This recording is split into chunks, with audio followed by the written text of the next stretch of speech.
Irmãos, então, como nós anunciamos na nossa última mensagem com o pastor Igor, nós temos agora uma nova série, né, na Igreja Esperança, em curso, e eu acho que vai ser necessário trocar o pedestal, gente. Nós temos uma nova série agora, e isso foi anunciado na semana passada. O pastor Igor ministrou sobre a importância da doutrina para a vida do cristão. E há muito tempo a gente não faz uma série de exposições da confissão ou dos nossos fundamentos de fé. Os irmãos mais antigos aí devem se lembrar que a gente fez isso lá em 2008, 2009.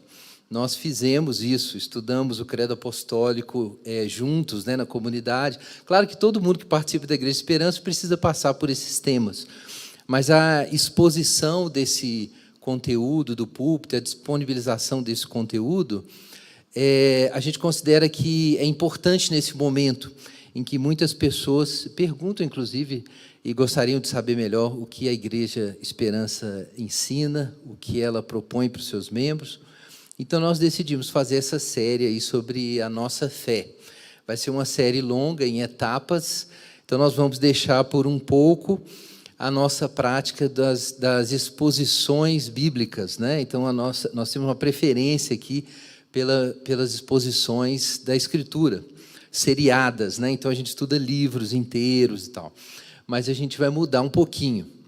E, por algum tempo, a gente vai trabalhar com textos a partir de ensinamentos fundamentais sobre o cristianismo, sobre a vida cristã. E o nosso primeiro tema é, naturalmente, o único consolo. Nós adotamos na nossa igreja como uma das referências o Catecismo de Heidelberg. Existem algumas diferenças na nossa posição, né, interpretação em relação à interpretação de igrejas reformadas históricas, mas é uma das nossas fontes principais. E todo mundo que entra para a igreja precisa memorizar, né? Precisa se lembrar do Credo Apostólico, do Pai Nosso, dos 10 Mandamentos e também da introdução do Catecismo de Heidelberg, a respeito do único consolo. Então, esse é o nosso tema hoje, é o único consolo. Mas nós vamos começar lendo a Bíblia. Abra a sua Bíblia em Isaías, livro do profeta Isaías, capítulo 40. Nós vamos começar com esse texto. Não é o único que a gente vai se referir hoje, mas nós vamos começar com ele, porque ele toca diretamente no nosso tema de hoje. O único consolo. Isaías 40, versos 1 até 11. Então, me acompanhe aí na sua Bíblia. Consolai o meu povo, consolai, diz o vosso Deus. Confortai o coração de Jerusalém e proclamai-lhe que já se cumpriu o tempo da sua luta, que o seu pecado foi perdoado e já recebeu em dobro da mão do Senhor por todos os seus pecados. Voz do que clama, preparai o caminho do Senhor no deserto, endireitai ali uma estrada para o nosso Deus. Todo vale será elevado, todo monte e toda colina serão rebaixados. O terreno acidentado será nivelado, e o que é íngreme será aplanado. A glória do Senhor se revelará, e todos juntos a verão, pois foi o Senhor quem falou. Uma voz diz, clama, eu digo, o que clamarei? Toda pessoa é como a relva, e toda a sua glória como a flor do campo. Seca a relva e cai a sua flor, quando o vento do Senhor sopra sobre elas. Na verdade, o povo é relva. Seca-se a relva e cai a sua flor, mas a palavra do nosso Deus permanece para sempre. Ó mensageiro de boas novas a Sião, sobe a um monte alto. Ó mensageiro de boas novas a Jerusalém, levanta bem alto a voz, levanta, não temas, e dize às cidades de Judá: aqui está o vosso Deus. O Senhor virá com poder, dominará com o seu braço, o seu galardão está com ele, e a sua recompensa o acompanha. Ele cuidará do seu rebanho como um pastor. Recolherá nos braços os cordeirinhos e os levará no colo. Guiará mansamente as que amamentam. Amém. Pai Santo, nós damos graças ao Senhor pela Tua palavra e pedimos novamente a iluminação do Teu Santo Espírito para compreender a palavra do Senhor e ouvir a voz do Senhor, em nome de Jesus. Amém. Irmãos, nós estamos bem no meio de uma pandemia, que é um tempo, evidentemente, de insegurança, de medo. Nós estamos num tempo de luto, muita gente perdeu pessoas. Existem muitos indícios de uma piora significativa na saúde mental das pessoas em todos os países. Então, nesse momento, o que é a nossa segurança se torna uma questão muito imediata. Para muitas pessoas, a questão está presente, mas em algum lugar no fundo da sua mente. Muitas vezes a gente se agarra a certas coisas e não percebe que se agarrou.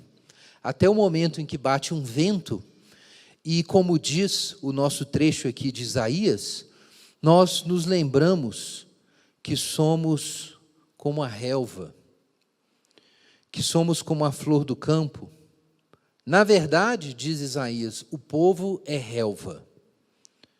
Seca-se a relva e cai a sua flor.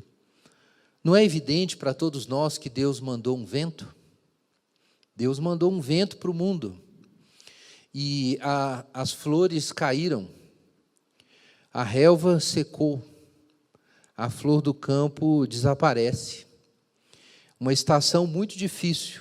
E nesses momentos a gente toma consciência de quão frágeis são as nossas seguranças. E a gente descobre que precisa de consolo.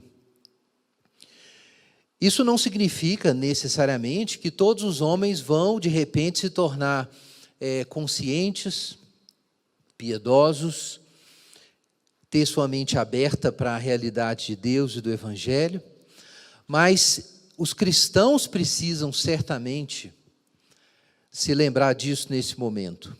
Se alguém tem que ter consciência da fragilidade da vida temporal, da nossa vida humana e da necessidade que a gente tem do eterno, então são os cristãos. Não basta que o mundo experimente a passagem desse vento quente e seco. O mundo também precisa ver algum sinal de que existe mais do que isso. E a igreja é o sinal. A igreja deve ser o sinal. O cristão deve ser o sinal. Eu sei que muitos estão preocupados com o estado das igrejas hoje, talvez se desesperem quando eu digo isso. Então pensa a respeito de você. O cristão é um sinal de que existe um consolo quando, no meio desse vento seco e quente, ele continua verde. Para isso acontecer, é necessário que ele esteja conectado com alguma fonte, uma fonte divina que para o mundo é invisível, mas que o cristão sabe onde está. Os cristãos se tornam sinais de Deus assim, quando essa fonte invisível de consolo o alimenta o suficiente para ele sinalizar a existência desse consolo. Então, eu acho que é importante a gente ter isso em mente. Um pastor me disse isso logo no início da pandemia, eu fiquei pensando bastante a respeito, um pastor amigo nosso lá do Rio, que ele falou que era um privilégio servir a Deus no ministério nesse momento da história. No primeiro momento eu concordei intelectualmente, mas emocionalmente não. Mas é verdade, obrigado, Vanessa, faz todo sentido isso. Faz todo sentido isso, porque quando Deus desestabiliza a confiança dos homens na sua força, na sua vitalidade, na sua fertilidade, no seu dinheiro, na tecnologia, na ciência, na política, quem é o Evangelho? O Evangelho é quem continua tendo esperança mesmo assim. E aí nós nos tornamos, então, demonstrações de alguma coisa. Então, eu quero, em primeiro lugar, deixar isso claro para você, que para nós anunciarmos um consolo para o mundo, nós temos que nos alimentar desse consolo. E realmente aqui em Isaías, Deus ordena que o profeta console o seu povo. Aqui nós temos Deus como o consolador e temos aquele que anuncia o consolo do Senhor. É claro que do púlpito eu devo anunciar o consolo do Senhor, mas desde o Pentecoste, todo o povo de Deus é profeta. E todos nós precisamos anunciar o consolo do Senhor hoje. Isso não é só tarefa dos pastores da igreja. Então vejam isso, ao mesmo tempo que o Senhor está anunciando que há um consolo para o povo de Deus, o Senhor está dizendo aos seus profetas para consolarem o seu povo. É claro que quando nós lemos o texto, nós entendemos que o profeta Isaías foi convocado para anunciar esse consolo. Ele está relatando ao povo que essa é a mensagem agora.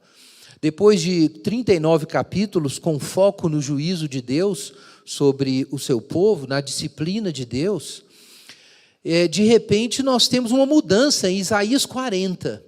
Então, a ponto de algumas pessoas sugerirem que seriam 2 livros separados, com um autor que seria discípulo de Isaías escrevendo a segunda parte. Mas há muita evidência de que não é isso, é o mesmo autor. Mas é muito radical essa mudança. É como se a gente tivesse um Velho Testamento em Isaías até o capítulo 39, de repente um Novo Testamento, entre aspas, em Isaías 40 em diante. Porque aqui começam a se anunciar os consolos do Senhor para uma nação que já havia recebido o anúncio do juízo. E logo depois disso, o capítulo 39 termina assim.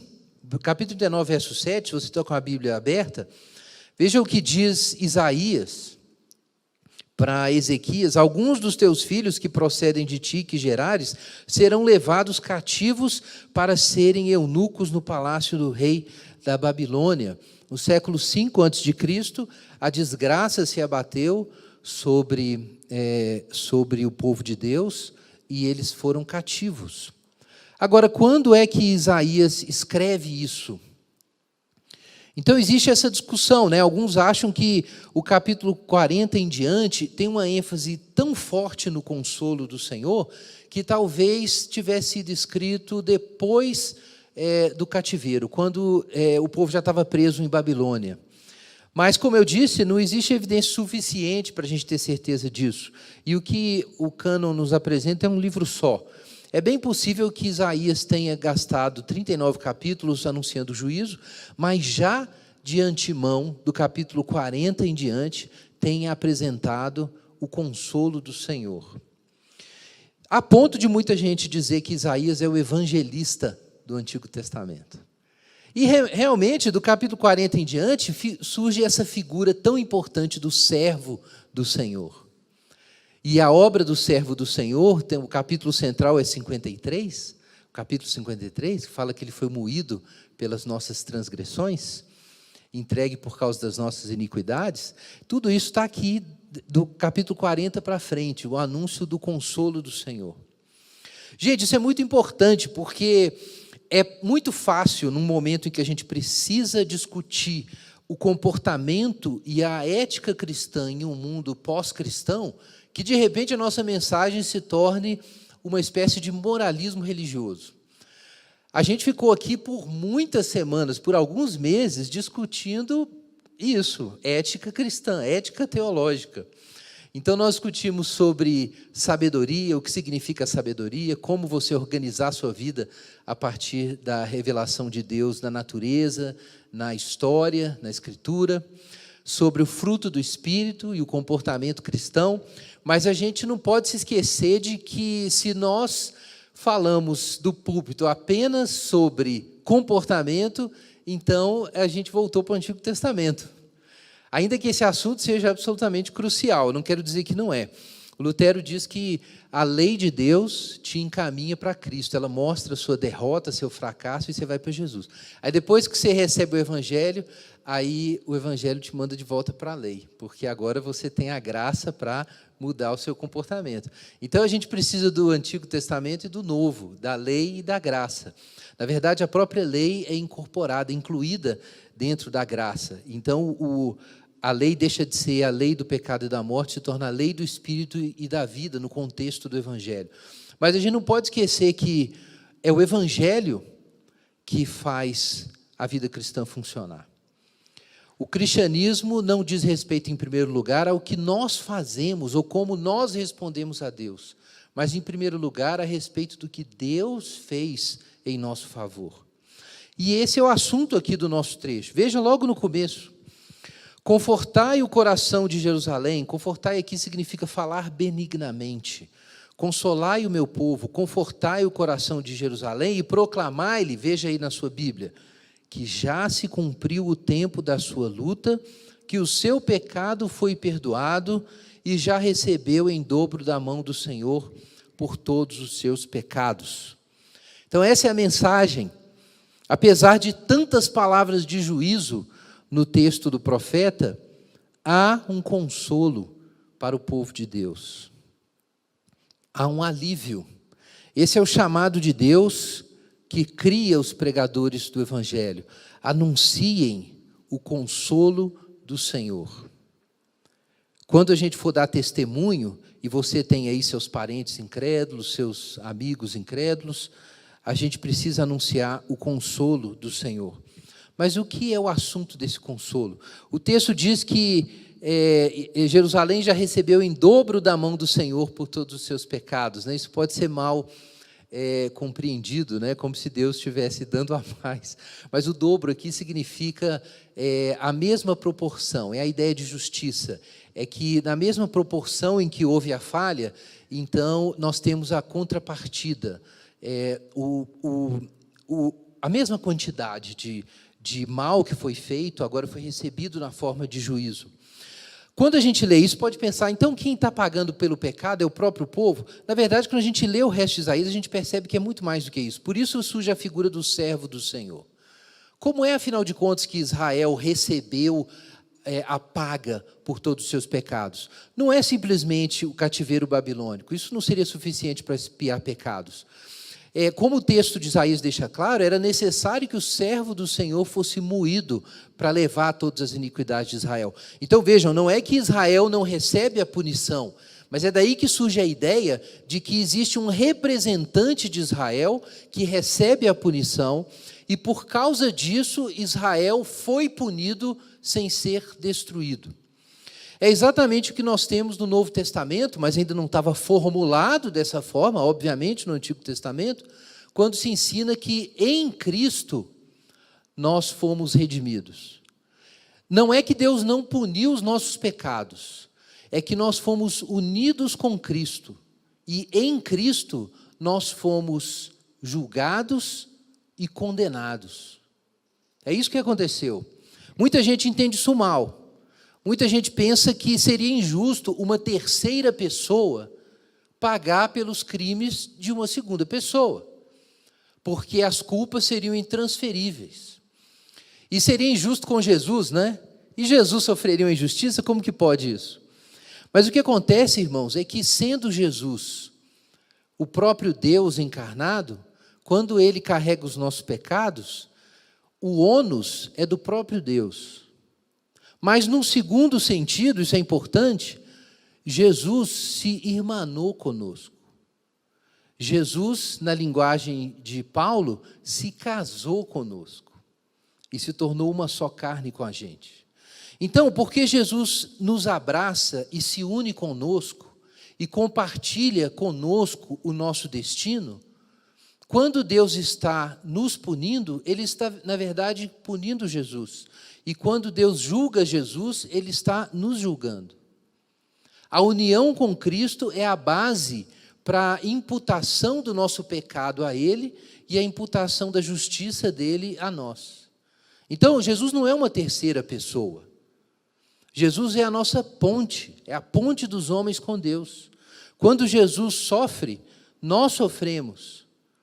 Paulo diz, um morreu por todos, logo todos morreram. Essa é a ideia. Então, o servo do Senhor se uniu conosco e carregou as nossas culpas com Ele. Então, irmãos, é nesse sentido, e isso vai se desdobrando no livro de Isaías, aos poucos, isso não está imediatamente claro aqui, é que existe um consolo para o povo de Deus. É que Deus providenciou não apenas a disciplina do seu povo através da Babilônia, para eles abandonarem a idolatria, mas uma solução para os seus pecados, que eventualmente se manifestaria na pessoa de Jesus. Então, do que o nosso texto fala? De que não existe mais nada se interpondo entre nós e Deus, ou entre Israel e Deus naquela altura, mas a gente pode aplicar isso a nós hoje. Vejam o que diz o verso 2, atenção para isso. Confortai o coração de Jerusalém e proclamai-lhe que se cumpriu o tempo da sua luta e o seu pecado foi perdoado. O que é o anúncio do Senhor?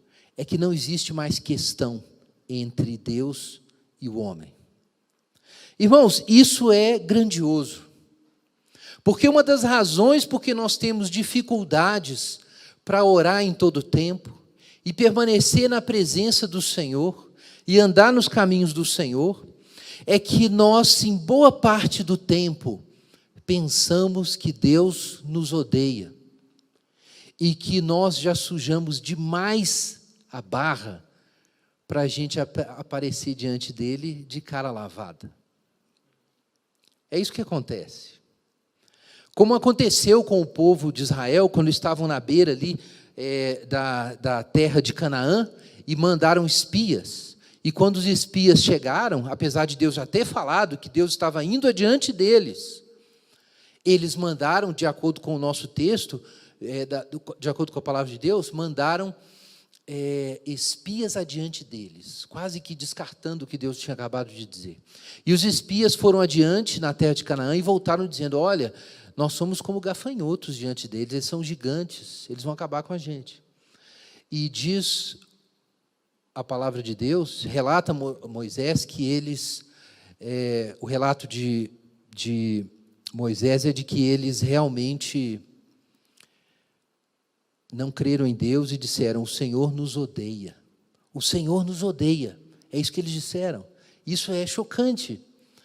E muito, muito claro na Escritura, porque esse é o sentimento que faz o indivíduo se afastar de Deus. Ele sabe da inimizade que existe no seu coração contra Deus, e ele imagina, o Senhor me odeia, então ele vive a uma distância segura. Muitas vezes o cristão cai nisso. E vive a uma distância segura do Senhor. Não existe distância segura do Senhor, isso é só na sua cabeça. O que a palavra diz, aqui em Isaías, é que o Senhor agiu a respeito.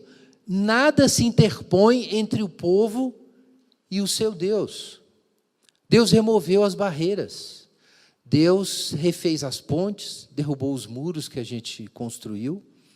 Não há nada mais, o seu pecado foi perdoado. Isso é um consolo, é um alívio.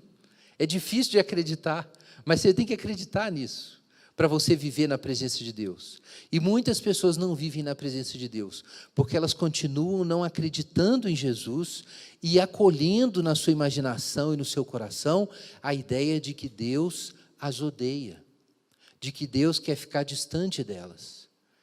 E isso é uma das principais razões porque os cristãos não permanecem na presença de Deus. Eles não confiam no amor de Deus. E o resto do texto não fala sobre isso. A voz é convocada, a primeira voz é convocada para preparar um caminho do Senhor, e é anunciado que a glória do Senhor vai se revelar.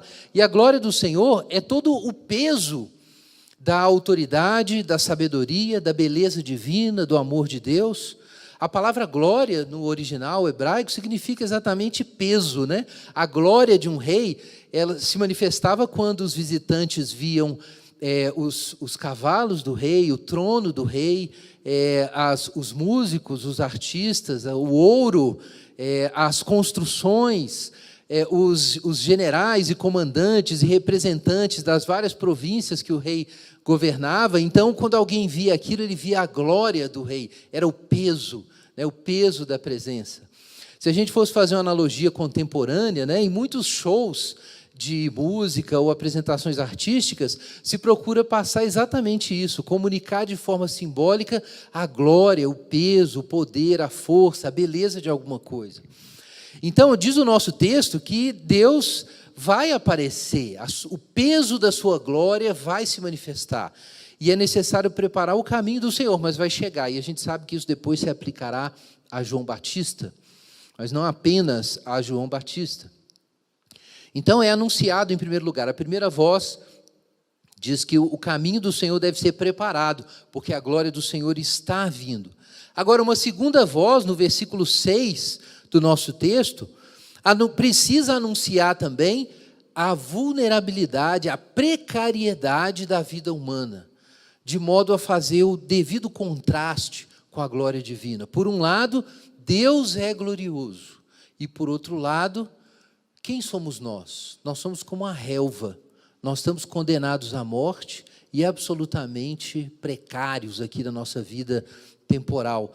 Então, essas duas partes da mensagem são muito importantes. Para você entender a grande salvação do Senhor, é necessário compreender quão grandes são os nossos pecados e a nossa miséria, não é isso? É necessário. Então, a primeira voz anuncia, o Senhor está vindo. E a segunda voz anuncia, quando Ele se manifestar, ninguém aqui vai aguentar, porque todos aqui são relva. Quando vier o vento do Senhor, não é o que diz o verso 7?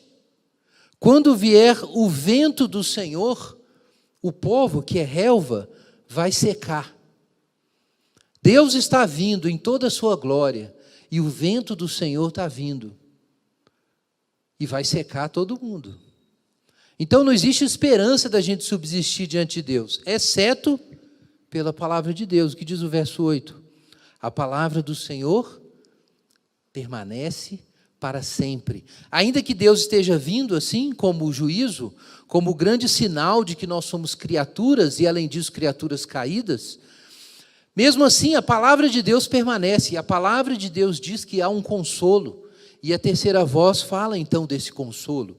Versículo 9, mensageiro das boas novas, sobe ao monte alto, mensageiro das boas novas a Jerusalém, levanta bem alto a voz, não temas, dize a cidade de Judá, aqui está o vosso Deus. Então Deus está vindo, Deus, o fogo consumidor, vai queimar a palha, mas o povo de Deus não vai ser queimado, porque esse que vem é o Deus de Israel. O Senhor virá com poder, dominará com seu braço, e o seu galardão estará com ele, e a sua recompensa o acompanha, e ele cuidará do seu rebanho como um pastor, veja. Recolherá nos braços os cordeirinhos e os levará no colo, guiará mansamente as que amamentam. Então, a terceira voz garante que quando a glória de Deus se manifestar e o vento do Senhor soprar, para o povo de Deus isso significa salvação. Isso significa segurança. E eu quero destacar o último verso do nosso trecho. Ele cuidará do seu rebanho como um pastor e recolherá nos braços os cordeirinhos e os levará no colo. O que é isso, irmãos? Segurança. Isso não era tão simples para aquele povo que ouviu palavras de Deus a respeito do juízo que o próprio Deus ia trazer. Então, de certa forma, o povo foi ensinado a temer e até mesmo sentir medo de Deus. Mas, ao mesmo tempo, diz o nosso texto, até avisando o profeta, não temas, dize a cidade de Judá, aqui está o vosso Deus. Por que dizer isso para a vós, o mensageiro das boas novas? Porque pode realmente parecer bom demais para ser verdade.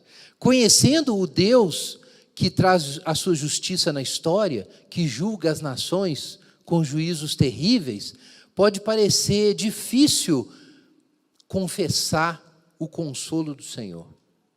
Para muita gente é difícil. Você sabe muito bem, de vez em quando a gente trata disso na igreja, que algumas pessoas e algumas igrejas tentam separar o Deus da graça e o Deus do juízo, como se eles fossem diferentes. Da igreja antiga surgiu um movimento chamado gnóstico, que dizia que o Deus do Antigo Testamento não é o do Novo Testamento. Tem gente hoje também que ensina que se você seguir a mensagem da graça, você não pode mais levar a sério o Antigo Testamento nem a lei de Deus. Então esse tipo de coisa continua por aí. Parece realmente que uma coisa não encaixa com a outra, mas encaixa, porque o Deus Todo-Poderoso, Criador dos céus e da terra, é também o Pai de Jesus Cristo. É o mesmo Deus. O Deus de Isaías 1-39 é o Deus de Isaías 40 em diante. É o mesmo Deus. Então o Senhor fala para o mensageiro: não tenha medo, anuncie que existe um consolo e que eu, o Deus que faz a terra tremer, sou também o Deus que vai recolher os cordeirinhos e os levar no colo. E isso é o nosso ponto. O nosso Deus nos traz segurança. Todo mundo precisa de segurança. Todo mundo busca segurança. E a razão por que a gente se agarra a falsos deuses é exatamente expectativas de segurança. A gente quer um consolo, a gente quer um alívio, a gente quer proteção, a gente quer certeza. A gente precisa disso. Mas o Senhor é a fonte de águas vivas, e a gente fica cavando cisternas rotas, com falsos deuses, com seguranças falsas. Então a gente não pode ignorar esse fato de que, se a gente não encontra consolo na vida cristã, a tentação de buscar consolo em ídolos é muito forte, realmente. Por não crer que o Senhor é a fonte das águas vivas, o povo foi cavar cisternas rotas, que não tem água, que não retém água. Mas muita gente passa anos tentando ali mais ou menos ser cristão, sem desfrutar dos consolos do Senhor. E aí a vida cristã não anda. Porque se você não tiver descanso no Senhor e alegria, e não souber desfrutar da presença de Deus, você vai mergulhar em outras coisas. A vida cristã não vai caminhar. Sem o consolo do Senhor, ela não vai caminhar. Só sabendo o que você deve fazer, você não fará. Conhecer os nossos deveres não torna a gente pessoas melhores. A gente precisa amar o bem. Se a gente amar o bem, aí a gente muda. Mas para a gente amar o caminho do Senhor, a gente precisa descobrir o consolo do Senhor. E eu quero te convidar a pensar nisso. Pensar nesses temas da alegria da salvação, da certeza da salvação, de você encontrar segurança no Senhor todos os dias, de você encontrar o que Francis Schaeffer chama de cura substancial para as ansiedades da alma. Não é uma cura total agora, a gente tem que ressuscitar dos mortos, para a gente não ter mais doenças físicas e psicológicas, mas a gente pode ter uma cura substancial do desespero, da ansiedade, da angústia. A gente pode ter isso. E a gente precisa ter isso, do contrário, a gente não consegue ser cristão. O cristianismo não é meramente um caminho moral, é uma vida, irmãos. E é necessário encontrar o consolo do Senhor. Eu quero te convidar a pensar nisso, a realmente desejar isso e buscar isso, o consolo divino. Gente, o consolo e a segurança cristã são um distintivo da comunidade evangélica, dos protestantes, né? Eu mencionei aqui que a gente está se aproximando aí do dia da Reforma, e é um bom momento para lembrar disso, é um bom momento para lembrar do consolo, da segurança cristã, da certeza cristã.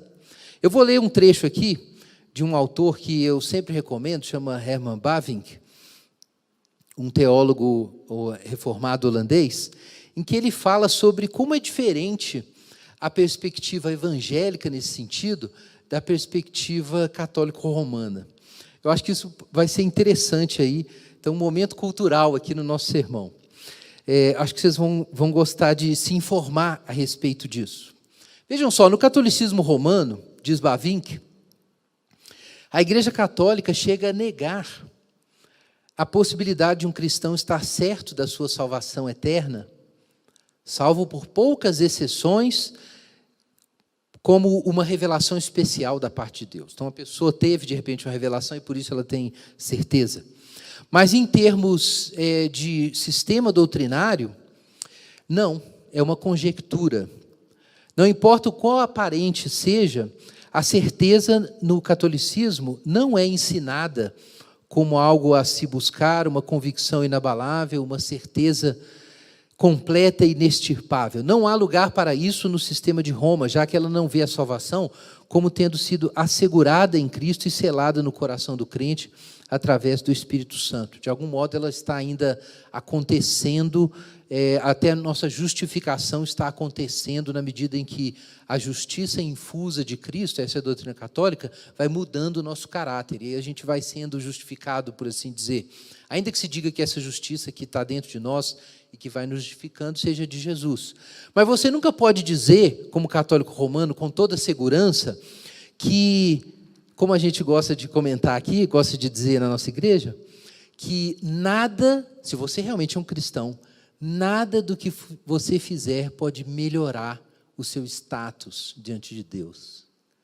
Isso é difícil de um católico romano dizer, não encaixa bem com a teologia. Mas um crente pode dizer, você achou estranho? Eu vou repetir. Nada que você fizer pode tornar o seu status diante de Deus melhor do que ele é agora. Por que não?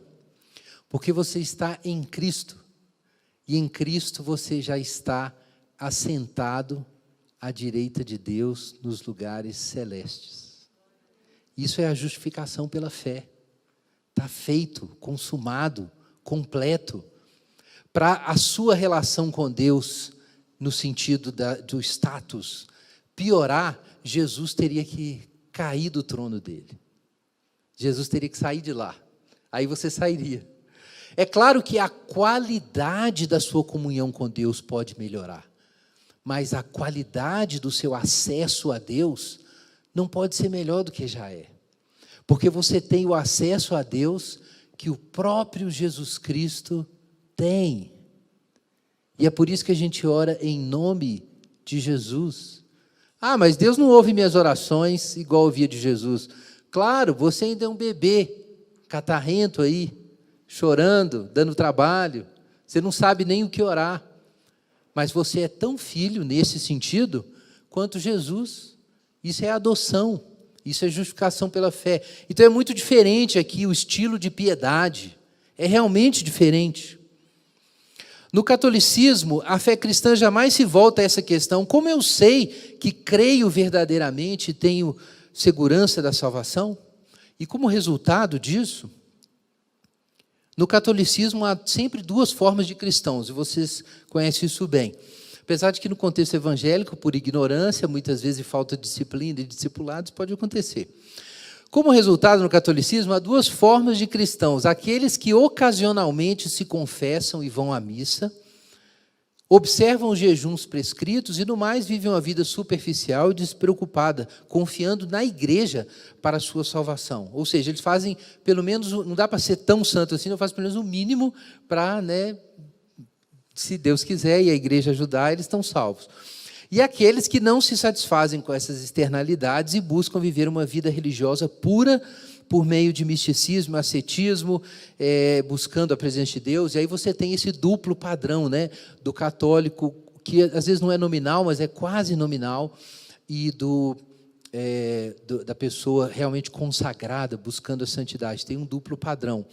É claro que esse tipo de duplo padrão acontece em qualquer igreja cristã, mas no caso do catolicismo romano, há um reforço doutrinário. O problema é esse. Existe um elemento na doutrina católica que acaba alimentando essa divisão, e ela se torna meio que uma regra em muitos lugares. Isso não significa, e essa é a minha opinião, eu sei que tem alguns protestantes que não pensam assim, para alguns protestantes o católico romano não tem como ser salvo, porque o catolicismo romano é idólatra, né? Mas há alguns anos os crentes já sabem que, e se alguém leu, por exemplo, algum livro do São Tim Keller, né? Tipo Deuses Falsos, por exemplo, você sabe que os crentes muitas vezes são tão idólatras quanto qualquer católico romano. Então, isso não é o problema principal. Muitas vezes o católico romano ele é regenerado. Às vezes a gente encontra pessoas regeneradas. E o Bavinck, já no começo do século XX, admitia isso. Não podemos nos manter cegos para a tremenda fé, arrependimento genuíno, sujeição completa e amor fervoroso por Deus e pelo próximo, evidentes nas vidas e obras de vários cristãos católicos. Por que negar isso? A vida cristã é tão rica que desenvolve sua glória plena não apenas em uma forma ou dentro das paredes de uma igreja. Contudo, a piedade católica, mesmo na sua melhor forma, é diferente em caráter da piedade do protestantismo. Realmente. O estilo é diferente. Ela permanece sempre aferrolhada, não emancipada, formal, legalista. A certeza interior e completa da fé é ausente em boa parte do tempo.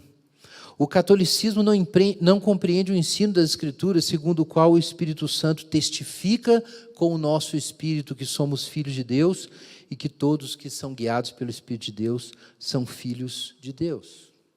Realmente, existe essa dificuldade. É um estilo diferente, irmãos, de espiritualidade. Então, eu quero repetir isso. Não estou dizendo que o catolicismo romano não é cristianismo, que a igreja católica toda é uma igreja falsa. Tem gente que pensa isso, eu não penso.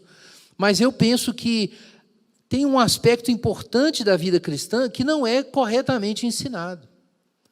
É que, embora a Escritura anuncie os consolos do Senhor, eles nunca se tornam posse da alma do sujeito. Ele acredita nisso na Bíblia. Genericamente, é claro que Jesus é o nosso consolo, mas ele não vive o consolo do Senhor. Ele não vive a segurança cristã. Às vezes acontece isso num caso ou no outro caso pela experiência que o sujeito tem com Deus, mas isso não é sistematicamente proclamado, ensinado, procurado. Agora, pior é o que acontece quando protestantes, e uma das razões do protestantismo foi exatamente isso, foi a descoberta de Lutero e de outros reformadores de que você pode se descobrir pela fé e através de Jesus diante de Deus agora. Essa descoberta é uma descoberta do protestantismo. Mas então é pior quando protestantes ignoram isso e não vivem os consolos do Senhor. É pior do que quando é o católico, que não é ensinado assim na igreja dele. Ele não é ensinado. Então, no caso dos evangélicos, é pior quando isso acontece. Veja só, eu não quero dizer, repito, que se você não tem vivido o descanso na alma e o consolo da alma, que você não é cristão. Não estou dizendo isso. Eu acabei de dizer que mesmo um católico mal ensinado nessa área pode ser regenerado. E está ali buscando uma relação com o Senhor a partir do que ele compreende. Eu estava falando sobre a nossa condição, né, como evangélicos, e que, dada a nossa tradição, a gente tem uma responsabilidade ainda maior de tomar consciência dos consolos do cristão. Então, veja como os reformadores eram diferentes nisso. A piedade desses homens, dos reformadores, era bastante diferente da piedade dos romanistas. Os reformadores entenderam a essência do cristianismo de um modo completamente novo e original, retornando à fonte viva e fresca das Escrituras. Eles auriram um espírito e um poder que transformaram a topografia da Europa cristã. A descrição da fé desses homens corresponde a esse critério, o critério dos profetas, apóstolos e salmistas, pois neles a fé não é esperança, opinião ou suposição ou conjectura, nem mero conhecimento ou concordância, agora vejam, mas sim um conhecimento seguro e a firme confiança, uma consciência e convicção tão fortes e derradeiras que excluíam toda dúvida e medo. Agora vejam isso aqui. Basta atentar para a simples, mas vigorosa linguagem presente no Catecismo de Heidelberg, do cristão que dá a razão da esperança que há nele. Ele está firmemente seguro de que é um membro vivo da Igreja de Jesus e o será eternamente. Ele vive com confiança sincera de que não somente os outros, mas também ele, pessoalmente, foi perdoado e agraciado com a justificação e a salvação eternas, apenas pela graça de Deus e pelos méritos de Cristo. Nessa confissão, o cristão faz sua voz ser ouvida, ele permanece na liberdade dos filhos de Deus. Ora, o Espírito de Deus testifica com seu Espírito que ele é um filho de Deus. Ele crê e por isso declara. E nesse momento, a vida cristã recebe sua independência. Com efeito, ela não depende de nenhuma outra criatura, está cativa a Deus e a sua palavra. A fé não se encontra com mais nada, nem ninguém nesse mundo a não ser Deus. Irmãos, vejam como isso é poderoso. Realmente foi isso que levantou o indivíduo que antes vivia debaixo do medo, do pavor, tentando comprar sua salvação por indulgências e escravizado por uma igreja que naquela época usava a sua influência religiosa para projetos políticos, arquitetônicos e assim por diante. E de repente agora você tem um indivíduo que descobre que, com o Papa concordando ou discordando, no Evangelho ele se viu livre, aceito, recebido nas mãos de Deus. Do que esse sujeito vai ter medo? E aí acontece essa grande revolta, uma boa revolta na Europa, com os protestantes se livrando das amarras do romanismo, do Sacro Império Romano e, eventualmente, até de seus reis, que não podiam mais, não eram mais representantes apenas do poder político e do poder religioso, né? E aí você tem, isso leva até revoluções na Europa. Irmãos, o que é essa descoberta? É de que Deus se comunica diretamente com você por meio de Jesus. Que por meio de Jesus você tem um acesso direto diante de Deus. E a gente viu aqui a citação, né, do Catecismo de Heidelberg. 1563, Zacarias Ursinos e Caspar Olevianos escreveram esse catecismo, que se tornou uma das grandes referências da fé protestante. E o assunto do primeiro artigo é exatamente esse distintivo cristão protestante, né? Qual o seu único consolo na vida e na morte? Então vejam o que diz o texto: o meu único consolo é o meu fiel Salvador, Jesus Cristo. Então, o catecismo protestante, um dos mais importantes, começa falando do quê, irmãos? Do consolo do cristão. Isso é ser evangélico. Se você ler o catecismo, você vai ver que ele tem capítulos sobre o Pai Nosso, sobre os 10 mandamentos, sobre o credo apostólico, está tudo lá. Mas isso era anterior. Se você for bem atrás, em Tomás de Aquino, por exemplo, que é um dos grandes teólogos da igreja medieval, mas ele é reconhecido pelos protestantes também, a gente vai citar isso aqui. Ele diz na introdução do seu estudo dos 10 mandamentos que tem 3 coisas que o cristão precisa saber. O cristão que ele precisa conhecer. Ele precisa do credo apostólico, porque ali ele sabe o que ele deve crer. Com o Pai Nosso, ele sabe o que ele deve sentir e o que ele deve buscar. E com os 10 mandamentos, ele sabe como deve viver. São os 3 símbolos, a gente vai repetir isso aqui. Mas o Catecismo de Heidelberg, além de incluir dentro dele os 3 símbolos, colocou essa introdução, que fala do quê? Do consolo do Senhor. Porque a gente precisa do consolo do Senhor para entender o credo apostólico e para ter uma vida de oração e para caminhar com Deus. Essa é a descoberta, por isso que a gente é protestante. Muita gente, às vezes, vê a gente citando o credo apostólico, olha aquela cruzinha ali, essa cruzinha pendurada aqui. Né? Já teve uma irmã, há uns 2 anos, que foi na igreja e falou assim, vocês são católicos. Essa igreja aqui não é evangélica, não, é católica. Não, a gente é evangélico. Não é isso? O meu único consolo na vida e na morte é o meu fiel Salvador Jesus Cristo. A Ele pertenço de corpo e alma e não pertenço a mim mesmo. Então vejam a relação, eu descubro esse consolo no Senhor e eu não estou mais preocupado comigo, eu entreguei a minha vida para Ele. Com seu precioso sangue Ele pagou por todos os meus pecados e me libertou de todo o domínio do diabo. De quem nós estamos falando aí? De Jesus. Da obra perfeita de Jesus na cruz, nos colocando diante de Deus. O consolo do Senhor é objetivo. Ele tem a ver com a ação de Deus na história. Deus agiu de forma definitiva em Jesus. Lembra aqui o que diz Isaías, irmãos? Porque existe um conforto para Jerusalém? Porque se cumpriu o tempo da luta e o seu pecado foi perdoado. É por isso que existe um consolo. E é por isso que o primeiro artigo do catecismo diz que com seu precioso sangue, Ele pagou por todos os pecados e me libertou de todo o domínio do diabo. Então, eu estou já diante de Deus. A minha questão diante de Deus foi resolvida. Não existe nada se interpondo entre eu e Deus. E isso é o consolo do Senhor. E o que você descobre depois disso? Que agora Ele nos protege, agora Ele me protege de tal maneira que sem a vontade do meu Pai do céu, não perderei nem um fio de cabelo. Além disso, tudo coopera para o meu bem.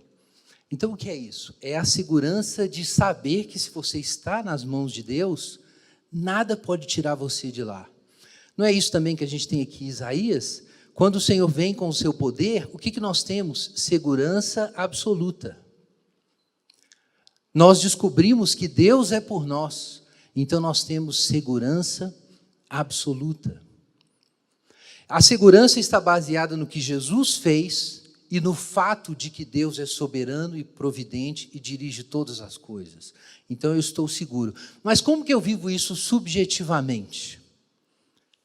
Então diz o final do nosso primeiro artigo, que por isso, pelo Espírito Santo, Ele me garante a vida eterna e me torna disposto a viver para Ele daqui em diante de todo o coração. Então, eu não sei se os irmãos notaram a estrutura. Em primeiro lugar, eu quero destacar isso, o passado, o presente e o futuro aí. Em Cristo, os pecados foram pagos e Satanás foi expulso.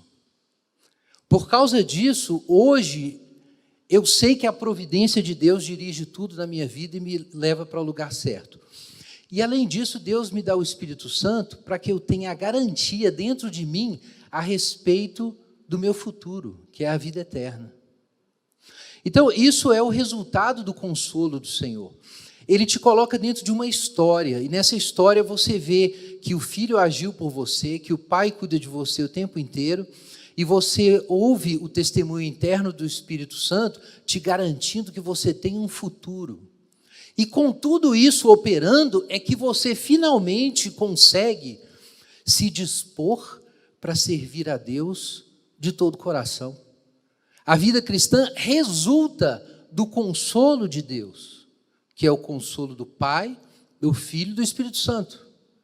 Do Filho que tirou todas as barreiras entre mim e Deus, do Pai que faz todas as coisas cooperarem para o meu bem, e do Espírito Santo que me faz lembrar de que eu tenho um futuro. Vejam, irmãos, que o consolo divino, então, é uma obra trinitária, né? A gente fala que o Espírito Santo é o Consolador. Não está lá em João capítulo 14? Mas, de acordo com João, o Espírito Santo, ou de acordo com Jesus, em João 14, o Espírito Santo é o outro Consolador. Não é isso? Ele é o outro Consolador, a gente precisa lembrar disso. O Espírito Santo não é o Consolador sozinho. A gente pode dizer que o Pai é o Consolador, porque é o Pai que ordena ao profeta: consolai, consolai o meu povo. A gente pode dizer que Jesus é o único consolo e que o Espírito Santo é o outro consolador. O consolo é a obra da Trindade inteira. O Filho como servo do Senhor que nos coloca diante de Deus, o Pai que nos trata como trata seu Filho, nos guardando na sua providência e nos encaminhando para o nosso destino, e o Espírito Santo que, de acordo com Efésios, é o penhor da sua herança até o resgate da propriedade, não é isso? Eu tenho o Espírito Santo agora, eu sei que eu vou ressuscitar dos mortos, porque ele me diz que eu sou filho por causa de Jesus. É disso que o catecismo está falando. Pelo Espírito Santo, ele me garante a vida eterna. Esse é o testemunho interno do Espírito Santo. O que é que o consolo do Senhor produz em nós? Eu chamei isso num artigo há alguns anos de a hermenêutica fiel. Eu gosto de usar umas palavras difíceis, né? O que é hermenêutica? Hermenêutica é interpretação, né? É interpretação. O Espírito Santo faz você interpretar as coisas com a fé, a partir da fé. E aí você começa sabendo do que Jesus fez, do acesso que você tem a Deus, que Deus coordena todos os fatos da história, mesmo que você não compreenda, para o bem do seu povo. Sabendo do que o Espírito Santo trabalha no seu coração, você começa a ver o mundo de outro jeito. Você começa a interpretar os fatos da sua vida de outro jeito. Você começa a se sentir diferentemente sobre história, sobre pandemia, sobre as coisas boas que te acontecem, sobre o medo de perder emprego, sobre doença. E você começa a pensar diferente quando o Espírito Santo testemunha no seu coração. Eu gosto muito das palavras do apóstolo Paulo, que traduzem o que é o testemunho interno do Espírito Santo e viver no consolo do Senhor. Se Deus é por nós, quem será contra nós? Mas o que diz o verso anterior? O que diremos, pois, à vista dessas coisas? Os irmãos estão vendo aqui que é um raciocínio? Paulo está expondo o Evangelho até Romanos 8. E aí, de repente, ele fala assim, cara, tendo em vista tudo que a gente sabe, o que Deus fez por nós, o que Deus está fazendo, diante de todas essas coisas, o que nós vamos dizer? O que nós vamos sentir, pensar e dizer? Se Deus é por nós, quem será contra nós? Aquele que não poupou seu próprio filho, antes por todos nós o entregou. Como, diz Paulo, não dará juntamente com ele todas as coisas? Isso não é um raciocínio? Ele não está fazendo inferências? Deus enviou o próprio filho dele para me adotar. O que eu devo pensar que Deus está fazendo com as coisas que dão certo e dão errado na minha vida, se eu sei disso? O que eu devo pensar a respeito disso? Aquele que não poupou seu próprio filho, antes por todos nós o entregou, como não nos dará juntamente com ele todas as coisas? Quem levantará acusação contra os escolhidos de Deus? É Deus quem os justifica. Quem os condenará? É Cristo quem ressuscitou dos mortos, o qual está à direita de Deus e intercede por nós. Estão vendo a ideia de que Deus fez tudo? Quem pode acusar ou condenar os filhos de Deus? Nós estamos realmente seguros, é importante a gente entender isso. Nós vivemos essa segurança cristã completamente. Quem nos separará do amor de Cristo? Será a tribulação, angústia, perseguição, fome, nudez, perigo ou espada? E essas coisas acontecem, né? O Paulo diz, como está escrito, por amor de ti somos entregues à morte todo dia, fomos considerados como ovelhas para o matadouro. Então, assim, Paulo não está iludido, não tem nada de poliânico aqui. Ele sabe que essas coisas todas acontecem, fome, nudez, perigo, espada, perseguição, angústia, tribulação, mas em todas essas coisas somos mais do que vencedores por meio daquele que nos amou. E agora vem a segurança cristã. Paulo, o protestante, a gente poderia dizer que Paulo é o católico, mas também ele é o protestante. Porque eu tenho certeza. Veja aí na sua Bíblia. Romanos 8. Porque eu estou bem certo de que nem a morte, nem a vida, nem anjos, nem principados, nem coisas do presente, nem do porvir, nem poderes, nem altura, nem profundidade, nem qualquer outra criatura poderá nos separar do amor de Deus que está em Jesus Cristo, nosso Senhor. Irmãos, o que é isso? É uma segurança tão profunda que toda a existência de Paulo é colorida por ela. Esse é o consolo do Senhor. Isso é o que está ali em Isaías, no trecho que a gente leu. Isso é o que está no Catecismo de Heidelberg, que a gente citou agora. O Catecismo diz que Jesus, com seu sangue, pagou e nos libertou do domínio do diabo. Que o Pai nos protege. Ele me protege de tal maneira que nem um fio de cabelo eu vou perder sem a sua vontade. E Ele me garante a vida eterna. Veja isso, Ele me liberta, Ele me libertou, Ele me protege e Ele me garante. Ele me libertou, Ele me protege, Ele me garante. Esse é o consolo do Senhor. Você é um cristão, é isso que é oferecido para você em Jesus. Não é para você viver com migalhas. Ele me libertou, Ele me protege e Ele me garante. No meio dessa pandemia, feche seus olhos aí, nós estamos no meio de uma pandemia, todo mundo preocupado com dinheiro, com doença, com o que vai acontecer com a família, com os conflitos políticos que essa pandemia está introduzindo, e a desordem internacional, mas a gente precisa lembrar agora, a gente é crente, você não precisa falar alto, mas fala aí dentro do seu coração, Ele me libertou, Ele me protege e Ele me garante. O meu único consolo na vida e na morte é o meu fiel Salvador, Jesus Cristo. Amém. Vamos orar. Fique em oração e a gente vai se preparar para a ceia do Senhor. E nós vamos receber a ceia como sinal que o Senhor dá para nós, que nós estamos com Ele e Ele está conosco. Que existe um consolo para o povo de Deus. E que esse consolo é nosso. Fique em oração e a gente vai se preparar para a ceia do Senhor.